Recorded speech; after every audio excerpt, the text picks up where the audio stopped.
छोटी उम्र से ही हमारी हीरोइन को समझ आ गया था कि वो सुंदर नहीं है और ये उसके आसपास के लोगों के बर्ताव से काफी क्लियर था। उसके रिश्तेदार उसे बार बार ताना देते थे कि वो अपनी माँ होंग जून सुक पर गई है, ना कि अपने हैंडसम पापा इम जे पिल पर। उनके ताने हमेशा कुछ ऐसे होते, इसको तो प्लास्टिक सर्जरी की जरूरत पड़ेगी, या ये तो एडॉप्टेड लगती है। और जब सब लोग हंस रहे होते हैं तब उसकी माँ धीरे से कहती है, बस पढ़ाई में अच्छी बन जा। कभी उसने भी टीवी के कार्टून्स देखकर सोचा था कि एक दिन वो भी एक ब्यूटीफुल फेरी बनेगी, लेकिन गली के बच्चों ने उसे उसके सपनों के लिए भी चिढ़ाया। तब उसने डिसाइड किया कि हॉरर कॉमिक्स के कैरेक्टर ही उसके जैसे हैं, क्योंकि उसे लगता था कि उसका चेहरा श्रापित है। अब जब वो हाई स्कूल में है, हमारी हीरोइन इम जू क्योंग उन दो लड़कियों में से एक है जो अपना टाइम मेकअप या बालों में नहीं लगाती। जू क्योंग अपने कॉमिक्स पढ़ती है और हैवी मेटल म्यूजिक सुनती है। वो लिखता है, ओए डम्पलिंग। जू क्योंग तुरंत उठ जाती है उनके लिए डम्पलिंग्स लाने, जैसे वो उनकी नौकर हो। स्टोर से लौटते वक्त वो कैफेटेरिया के अंदर झांकती है, क्योंकि उसे देखना होता है उसका क्रश कैफेटेरिया ओपा ह्यून बिन। उस दिन ह्यून बिन भी किसी काम से बाहर गया होता है और जू क्योंग के सामने रुक कर उसे हाय बोलता है। फिर वो उसका एक ईयरबड ले लेता है और अपने कान में लगाता है। ह्यून बिन म्यूजिक पहचानता है और कहता है, तुम्हारा और मेरा टेस्ट सेम है। फिर वो हेडबैंग करने लगता है और डांस भी करता है, जबकि जू क्योंग का दिल लिटरली उसके छाती से बाहर आने लगता है। वो खुद को शांत करने की कोशिश करती है, लेकिन गलती से जोर से चिल्ला देती है, अब शांत भी हो जाओ। ह्यून बिन भी शौक में आ जाता है। इस बीच सेमी और उसकी गैंग क्लासरूम से जू क्योंग और ह्यून बिन को देख लेती है। उनमें से एक कहता है, ये ह्यून बिन तो हमेशा सेमी पर लाइन मारता है, वो जिसे सिर्फ तुम नजर आते हो। वो खुश होकर अपने डॉल के साथ प्रिटेंड किस भी करती है, लेकिन उसी वक्त उसका भाई इम जू यंग उसके रूम में घुस जाता है और चिल्लाता है, ये म्यूजिक इतना लाउड क्यों है। वो ये भी बोलता है, मैं अंधा हो जाऊंगा लेकिन ये दोबारा नहीं देखना चाहता। अगले दिन कन्फेशन डे, जू क्योंग अपनी नर्वसनेस के बारे में एक फोरम पे पोस्ट करती है। कुछ लोग उसे सपोर्ट करते हैं। बस में चढ़ते वक्त एक बड़ा डिफरेंस दिखाई देता है, लोग सेमी के लिए रास्ते खोल देते हैं और उसकी खूबसूरती की तारीफ करते हैं, जबकि जू क्योंग को सब धक्का मारकर साइड कर देते हैं। स्कूल में जू क्योंग अपना गिफ्ट क्वाइटली डेस्क पर रखकर डंपलिंग लेने चली जाती है। पीछे से वो बुली गैंग उसका गिफ्ट बॉक्स खोल लेती है, कुकीज को इधर उधर फेंकती है और उसका मजाक उड़ाती है कि उसने एक कन्फेशन के लिए इतनी मेहनत क्यों की।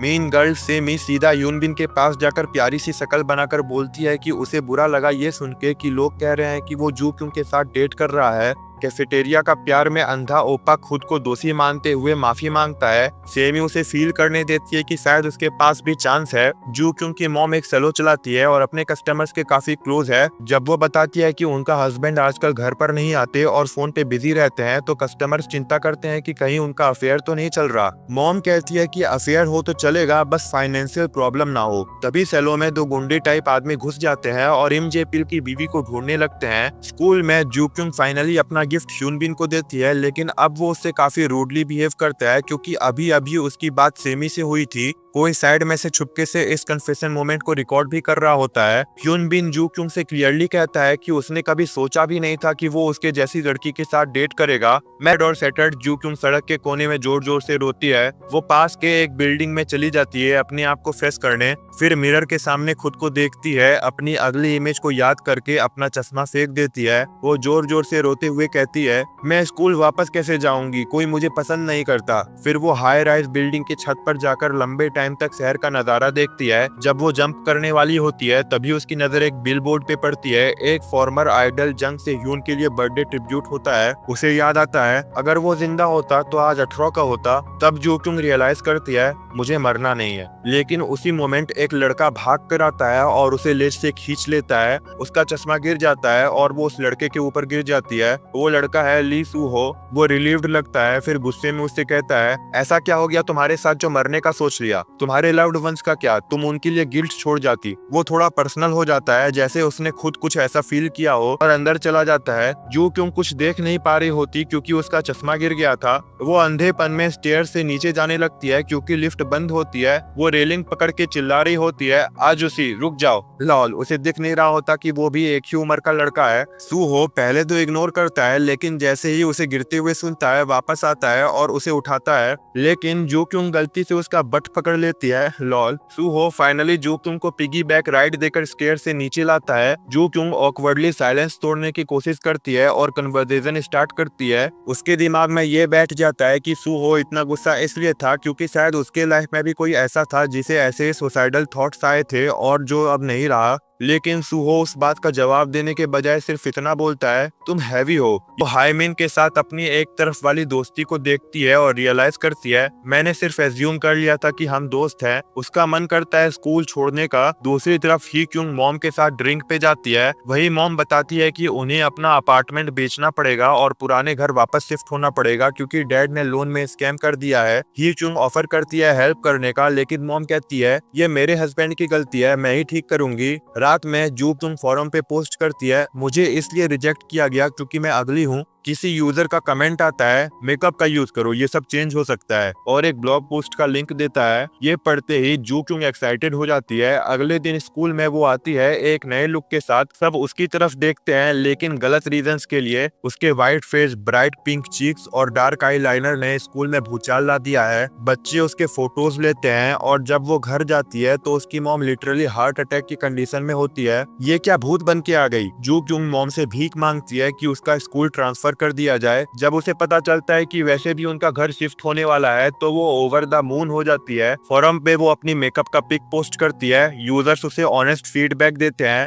ये लाइन थोड़ा थिक है, ब्लेंडिंग इंप्रूव करो एक्सेट्रा। जो क्यों अपनी सेविंग से शॉपिंग स्प्री पे निकलती है, नए प्रोडक्ट्स, नए ट्यूटोरियल्स, अब मैं मेकअप सीख के ही रहूंगी। लेकिन बीच में थोड़ा हॉरर भी होता है, जैसे वो लिटरली आधा आईब्रो सेव कर लेती है। दिन रात मेहनत के बाद फाइनली जू क्यों आई मेकअप का मास्टर बन जाती है। इसी बीच सुहो कॉमिक शॉप जाता है और जैसे ही बुक उठाता है उसका पहला पेज फटा हुआ होता है। शॉपकीपर कैजुअली कहता है सेकंड पेज से शुरू कर लो, लेकिन सुहो तुरंत गुस्सा हो जाता है और कहता है क्या तुम राष्ट्रगान सेकंड लाइन से स्टार्ट करते हो। कॉमिक शॉप का सुहो बिना कुछ बोले चला जाता है। शॉपकीपर बस मुस्कुराता है, ये लड़का आज भी वैसे का वैसा ही है पूरे 10 साल से। इन फैमिली फाइनली अपने पूरे घर में वापस शिफ्ट हो जाती है और नए स्कूल के पहले दिन जू क्यों अपने नए सीखे हुए मेकअप स्किल्स को अप्लाई करती है। इतनी एक्सपर्ट लेवल का ट्रांसफॉर्मेशन करती है कि उसकी पूरी फैमिली स्पीचलेस हो जाती है। नए स्कूल में एंट्री लेते ही सबकी नजर सिर्फ उसी पर पड़ती है, लेकिन इस बार वो गेस तानों वाली नहीं, एडमायरेशन वाली होती है। ये तो गॉडेस लगती है। सब शॉक्ड होके कहते हैं। टीचर्स ऑफिस में चेक इन करते वक्त वो और उसका भाई जू यंग चुपचाप झगड़ते रहते हैं। उनका न्यू होमरूम टीचर हान जुन वू उन्हें वार्मली वेलकम करता है। तभी क्लासरूम पहुंच के उसके क्लासमेट्स उसके जैकेट का फाउंडेशन स्पॉट देखते हैं। सुहो तुरंत बाहर जाता है। वहाँ जू क्यों अपना मेकअप टच कर रही होती है।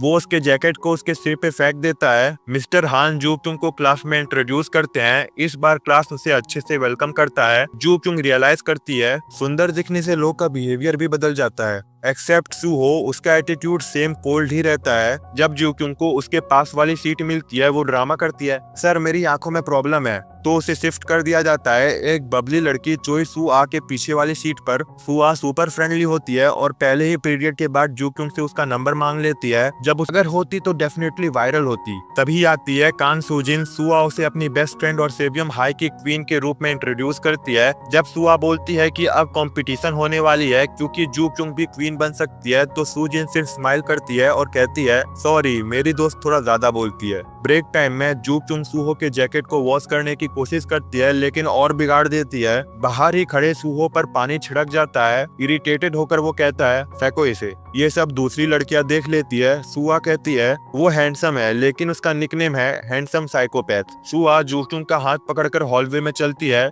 कि लोग उसे फ्रेंड बनाने के लिए बुला रहे हैं। जू क्यों उन्हें बताती है कि उसे हॉरर और हैवी मेटल पसंद है लेकिन चुप रहती है। बस इतना कहती है आई लव स्पाइसी फूड। तो प्लान बनता है स्कूल के बाद सब मिलके तेतोबोकी खाने जाएंगे फ्रेंडशिप सेलिब्रेट करने। जू क्यों को पता चलता है कि सूजिन सिर्फ सुंदर नहीं बल्कि उसकी स्कूल की सेकंड टॉपर भी है। पहले नंबर पे ऑब्वियसली सुओ है। फुआ जू क्यों को कहती है तुम तो प्रिटी गर्ल हो, लेकिन जू क्यों सोचती है नहीं मैं सिर्फ मेकअप वाली हूँ। तेतोबोकी के बाद सब आर्केड जाते हैं। गेम्स, लाफ्टर और मस्ती, सब मिलके जू क्यों को इन्वॉल्व करने की पूरी कोशिश करते हैं। वो स्टिकर बूथ फोटोज लेते हैं और फाइनली जू क्यों को मिलता है वो चीज जो उसने हमेशा चाही थी, दोस्ती। घर आके वो स्क्वील करती है क्योंकि उसे उसका फर्स्ट एवर ग्रुप चैट का इनवाइट मिलता है। जब वो ग्रुप में फोटोज देखती है वो सच में इमोशनल हो जाती है। वो पोस्ट करती है कि उसने इंस्टाग्राम ज्वाइन किया है। तभी जू यंग उसके कुछ बेकार वाले फोटोज लेकर धमकी देता है मैं सबको दिखा दूंगा। जू क्यों उसका फोन छीन लेती है लेकिन अनलॉक नहीं कर पाती। डील होती है मैं तुम्हारे लिए कॉमिक और कप रामेन लाऊंगी, तुम फोटो डिलीट करो। मानवा लेने जाते वक्त वो देखती है कि शॉप वैसे का वैसा है और शॉपकीपर भी वही है।